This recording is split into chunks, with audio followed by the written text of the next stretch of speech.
नमस्कार, मैं हूं पुष्पेंद्र चौधरी और आप देख रहे हैं इंडिया वॉइस खबर। दिन भर में आपका स्वागत है। रुक करेंगे खबरों की ओर। लोकसभा में वक्फ संशोधन बिल पर हो रही चर्चा में भाग लेते हुए गृह मंत्री अमित शाह ने कहा कि वक्फ में कोई भी गैर इस्लामिक सदस्य नहीं होगा। उन्होंने विपक्षी सदस्यों की आपत्तियों को खारिज करते हुए दो टूक कहा कि वक्फ में ना तो मुतल्लवी गैर मुस्लिम होगा और ना ही कोई और। उन्होंने कहा कि वक्फ एक अरबी शब्द है जिसका इतिहास कुछ हदीसों से जुड़ा मिलता है। शाह ने जोर देकर कहा कि वक्फ में कोई भी गैर मुस्लिम सदस्य नहीं आएगा। उन्होंने कहा कि आज देश में भ्रम फैलाया जा रहा है, लेकिन हम उस पर स्थिति साफ कर देना चाहते हैं। आज आपको बताना चाहता हूं क्या स्थिति हुई है। मान्यवर सबने कहा, रिपीटेशन भी होगा, परंतु मैं कहना चाहता हूं मान्यवर कि वक्फ के 2013 में जो अमेंडमेंट्स आए, अब बिल किरण भाई का है, मगर मैं कह सकता हूं कि वक्फ का 2013 का अमेंडमेंट न किया होता तो ये बिल लाने की शायद जरूरत न पड़ती। सब कुछ अच्छा चलता था। 14 में चुनाव आने वाला था, 13 में रातों रात तुष्टीकरण करने के लिए वक्फ कानून को एक्सट्रीम बना दिया गया। और मान्यवर, इसके कारण क्या हुआ? इसके कारण दिल्ली लुटियन की 123 वीवीआईपी संपत्ति कांग्रेस सरकार ने जब चुनाव मुहाने पर थे, 25 दिन दूर था, वक्फ को देने का काम कर दिया। दिल्ली वक्फ बोर्ड ने उत्तरी रेलवे की भूमि वक्फ के नाम घोषित कर दी। हिमाचल में वक्फ की संपत्ति बताकर उस पर अवैध मस्जिद बनाने का काम किया। 250 हेक्टेयर क्षेत्रफल वाले 12 गांव पर वक्फ का स्वामित्व हो गया तब तमिलनाडु में। और मान्यवर, तमिलनाडु के 1500 साल पुराने तिरुचेंदुरई मंदिर की 400 एकड़ भूमि को वक्फ की संपत्ति अब में एक भी नॉन मुस्लिम नहीं आएगा। ये एक्ट में ऐसा कोई प्रावधान नहीं। मगर जो वक्फ बोर्ड है और वक्फ परिषद है, उसका काम क्या है? वक्फ की संपत्तियां मान्यवर बेच खाने वाले लोगों को पकड़कर इसके बाहर निकालने का। वक्फ के नाम पर औने पौने दाम में संपत्तियों को 100 साल तक किराए पे देने वाले लोगों को पकड़ना है। वक्फ का जो पैसा होता है, इनकम जो गिरती जा रही है, जिसके माध्यम से माइनॉरिटी का विकास करना है, माइनॉरिटी को आगे बढ़ाना है, इस्लाम धर्म की सारी धार्मिक संस्थाओं को पुख्ता करना है। ये पैसा जो चोरी होता है ना, उसको पकड़ने का काम वक्फ बोर्ड वक्फ परिषद करे। और मान्यवर, वो चाहते हैं कि इनके राज में जो मिलीभगत चली, मेरे साथी मंत्री बिल लेकर आए हैं, उसके समर्थन में मैं खड़ा हुआ। माननीय अध्यक्ष जी, मैं सुबह से जो चर्चा चल रही है 12 बजे से, ओके एक मिनट चेक कराता हूँ। हाँ एक सेकंड चेक कराता हूँ। एक सेकंड में करा रहे हैं, चेक करा रहे हैं। माननीय अध्यक्ष जी, 2 मिनट लगता है कभी। सुबह से जो चर्चा चल रही है उसको मैंने बारीकी से सुना है। मुझे लगता है या तो निर्दोष भाव से या तो राजनीतिक कारणों से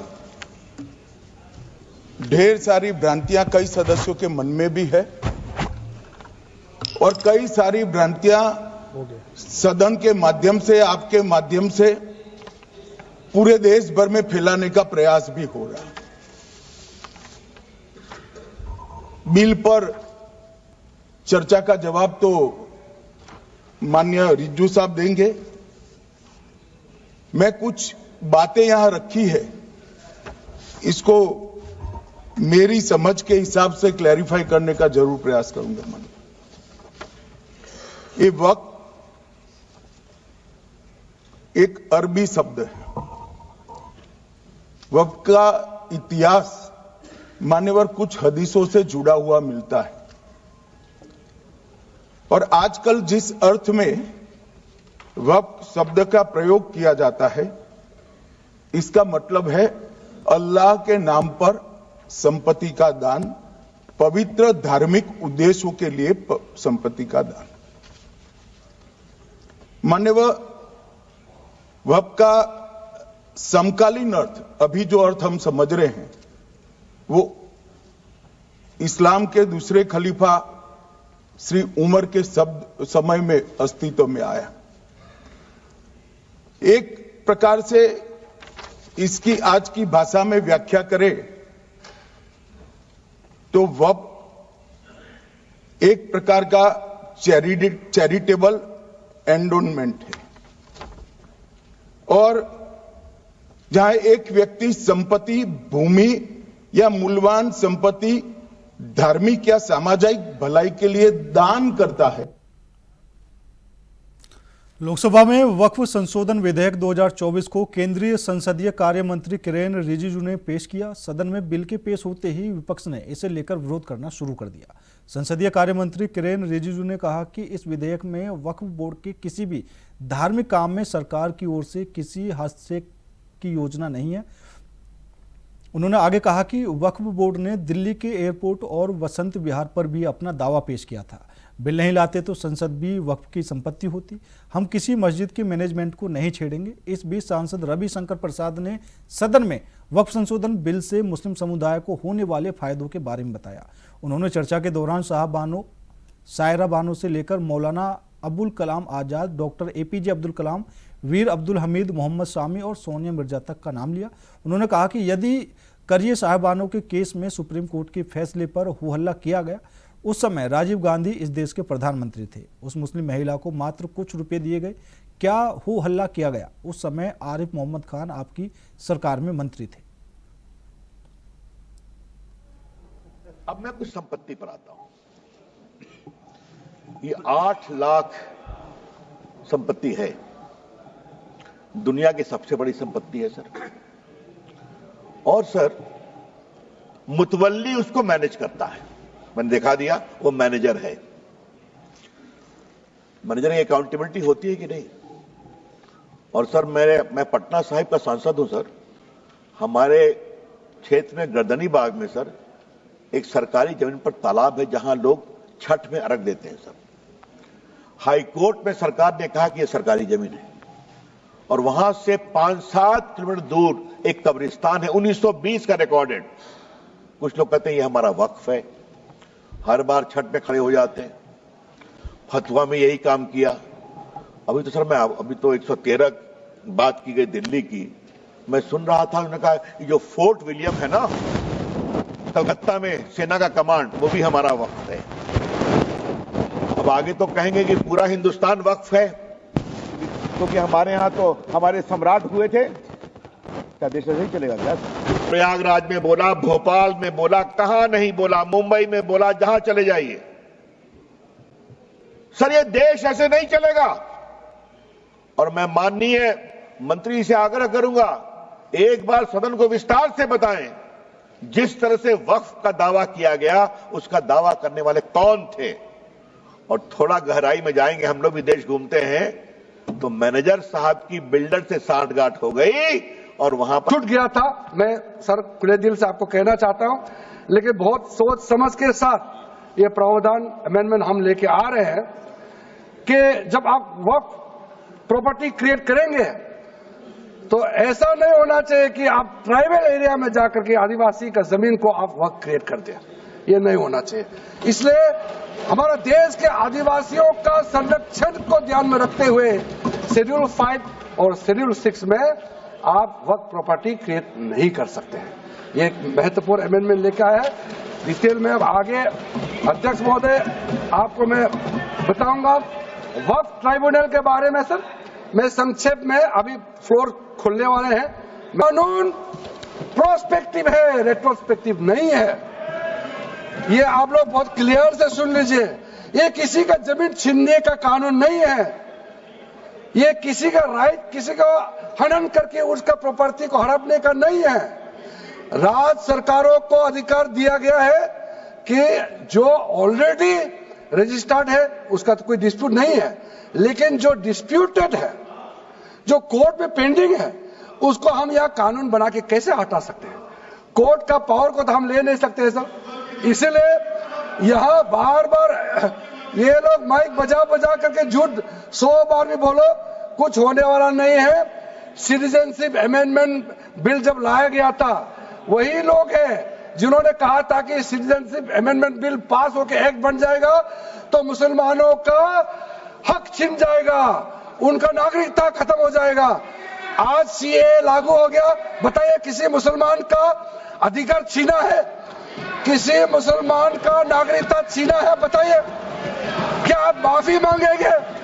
आपने देश भर में घूम घूम कर झूठे बातें फैलाया, आज आप साबित हो गया कि आपने झूठ बोला था, लेकिन आज आप माफी मांगने का भी हिम्मत नहीं रखते हैं। जिगर थाम के आप लोग सुनिए, ये आप आज दोबारा आप मिसलीड करेंगे, गलत बातें करेंगे तो फिर मुंह खाना पड़ेगा आपको।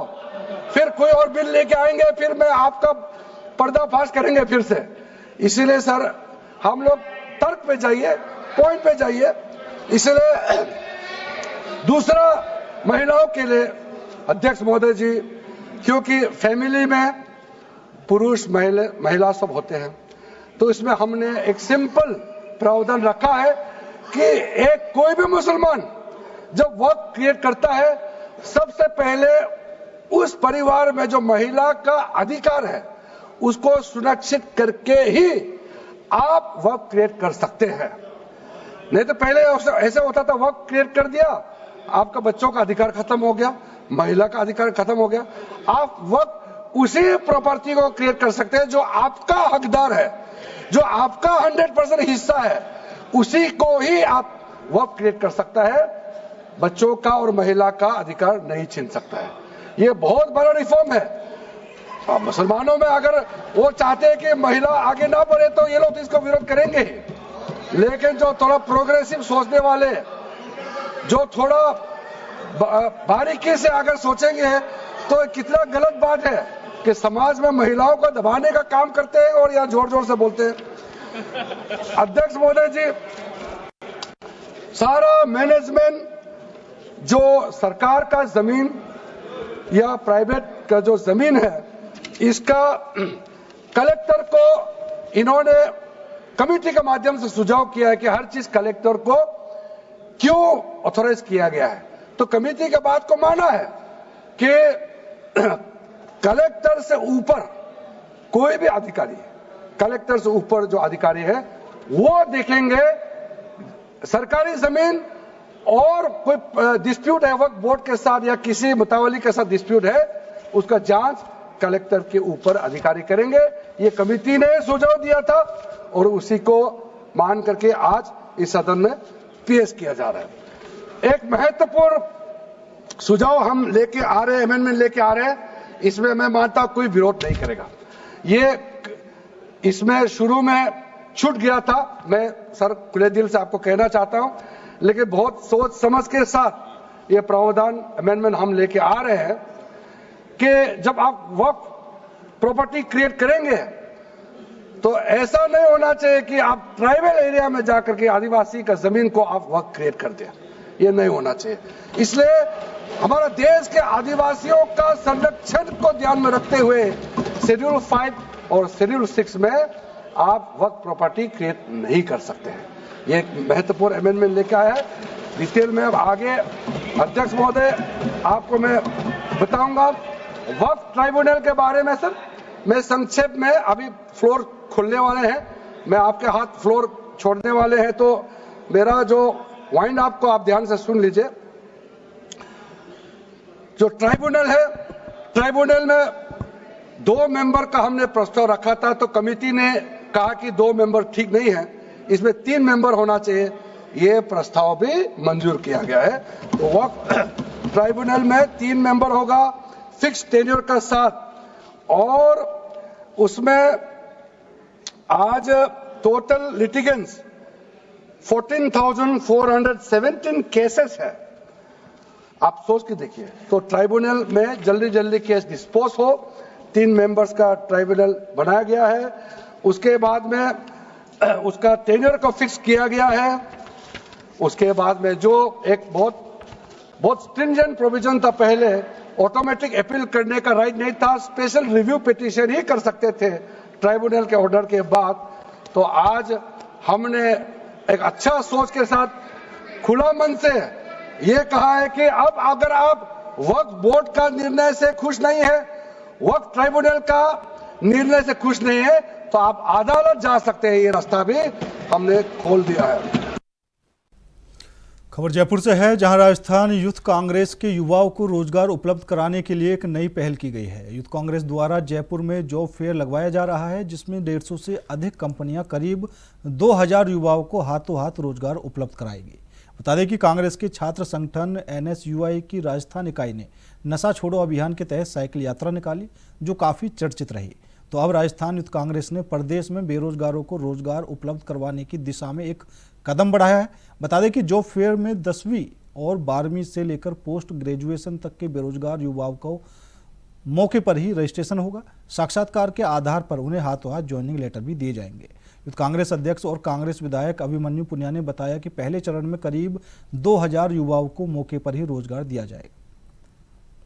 आज के दौर में जहाँ पे प्राइवेटाइजेशन का दौर काफ़ी बढ़ चुका है सरकारों में, तो हमने भी निजी क्षेत्रों को आमंत्रित किया, और चाहे वो IT सेक्टर हो, वो मैकेनिकल सेक्टर हो, वो एग्रीकल्चर सेक्टर हो, फार्मास्यूटिकल हो, वो अपना सिक्योरिटी का सेक्टर हो, लगभग हर क्षेत्र को हमने चुना। उसकी कंपनियों को रिलेटेड कंपनियों को बुलाया है, और हम उम्मीद रख रहे हैं कि 10th पास से लेके 10th के स्टैंडर्ड के लड़के से लेके PhD तक का जो भी स्कॉलर है वो इसमें पार्टिसिपेशन लेगा और अपनी रोजगार अपने जॉब के लिए आगे आएगा।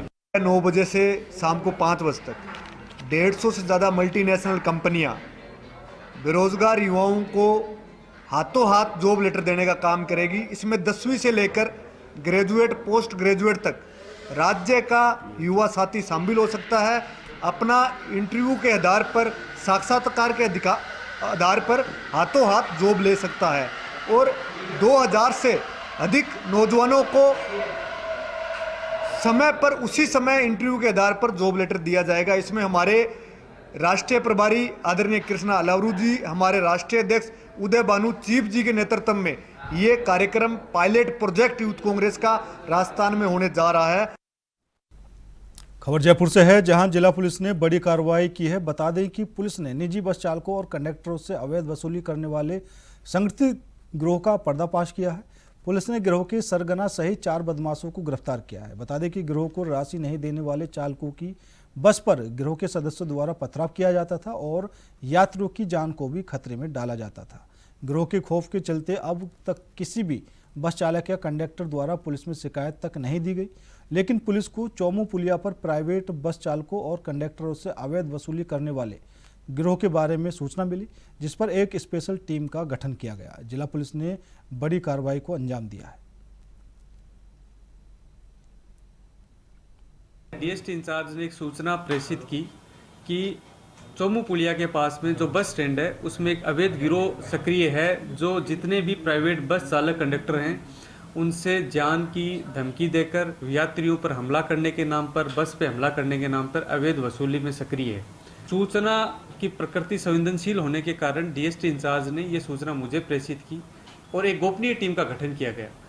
टीम को ये कार्य दिया, DST इंचार्ज ने एक सूचना प्रेषित की कि चौमू पुलिया के पास में जो बस स्टैंड है उसमें एक अवैध गिरोह सक्रिय है, जो जितने भी प्राइवेट बस चालक कंडक्टर हैं उनसे जान की धमकी देकर यात्रियों पर हमला करने के नाम पर, बस पे हमला करने के नाम पर अवैध वसूली में सक्रिय है। सूचना की प्रकृति संवेदनशील होने के कारण DST इंचार्ज ने ये सूचना मुझे प्रेषित की और एक गोपनीय टीम का गठन किया गया। टीम को ये कार्य दिया गया कि जो संदिग्ध स्थान चौमू पुलिया बताया गया सूचना के अंतर्गत, उस स्थान पर ये टीम जाके रेकी करे। स्पाई गैजेट्स से इनको हमने लेस किया कि स्पाई गैजेट्स की मदद से पूरे गिरोह की एक्टिविटी को वो रिकॉर्ड करे और इस तरह की जो कार्य कर रहा है इसका पूरा करते हुए अग्रिम कार्रवाई करे। जयपुर में सीरियल ब्लास्ट की साजिश में शामिल फरार आतंकी फिरोज खान को रतलाम पुलिस ने गिरफ्तार किया है। आतंकवादी पर एनआईए ने 5 लाख रुपए का इनाम रखा था। यहां तक कि इसकी तलाश में पोस्टर भी जारी किए थे। दरअसल 30 मार्च 2022 को राजस्थान के निम्बाहेड़ा में 12 किलो आरडीएक्स के साथ जुबेर खान गिरफ्तार किया गया था। जयपुर में सीरियल ब्लास्ट की ये पूरा मामला है।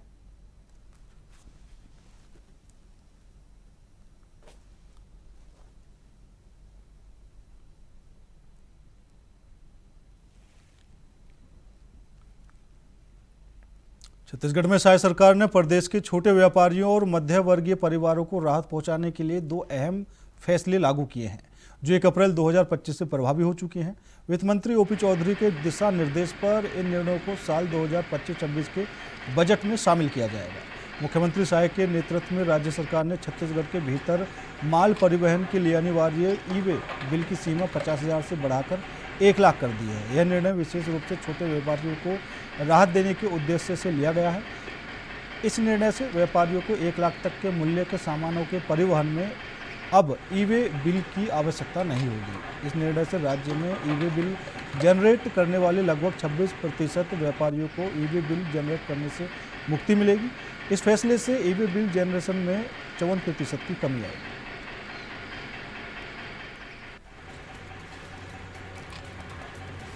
तो मुख्यमंत्री साय ने बड़ा फैसला यहाँ पर लिया है। अब छोटे व्यापारियों को बड़ी राहत मिलती हुई यहाँ पर दिखाई दी है। 50 लाख तक, माफ कीजिए, 50,000 पहले जो सीमा थी उसे बढ़ाकर 1 लाख रुपए कर दिया गया है। अब अगर व्यापारी 1 लाख रुपए का माल परिवहन करते हैं तो उस पर किसी तरह का टैक्स नहीं दिया जाएगा। तो यहाँ पर छोटे व्यापारियों को साय सरकार की तरफ से एक बड़ी राहत यहाँ पर दी गई है। ई-वे बिल की सीमा 1 लाख रुपए तक बढ़ा दी है और पेट्रोल पर भी वेट में छूट यहाँ पर सरकार की तरफ से दी जा रही। तो कह सकते हैं कि छत्तीसगढ़ सरकार का छोटे व्यापारियों के लिए एक बड़ा तोहफा।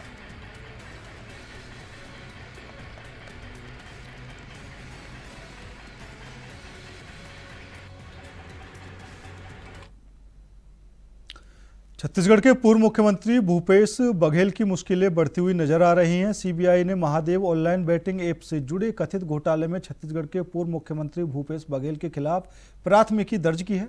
इस मामले में बघेल को आरोपी नंबर 6 के रूप में नामित किया गया है। बता दें कि सीबीआई की प्राथमिकी के अनुसार भूपेश बघेल पर आरोप है कि उन्होंने महादेव बैटिंग ऐप के संचालन में सहायता की और चुनावी फंडिंग के लिए अवैध धन प्राप्त किया। हालांकि बघेल ने इन आरोपों को राजनीति से प्रेरित बताते हुए खारिज कर दिया है। वहीं महादेव ऑनलाइन बैटिंग ऐप को एक अवैध सट्टेबाजी प्लेटफॉर्म के रूप में देखा जा रहा है, जिसका संचालन दुबई से किया जाता है। आरोप है कि इस ऐप के जरिए करोड़ों रुपए के काले धन को सफेद किया गया और अवैध रूप से सट्टेबाजी को बढ़ावा दिया गया।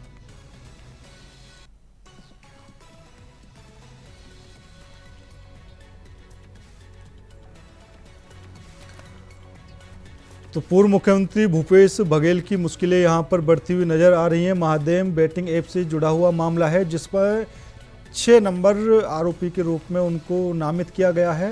विदेश से ये पूरा जो ऐप है वो चलता था। 21 लोगों के खिलाफ एफआईआर दर्ज की गई है। तो यहाँ पर महादेव बैटिंग ऐप मामले में एक बड़ा एक्शन लिया जा रहा है। लगातार पूर्व मुख्यमंत्री भूपेश बघेल की मुश्किलें बढ़ती हुई नजर आ रही हैं।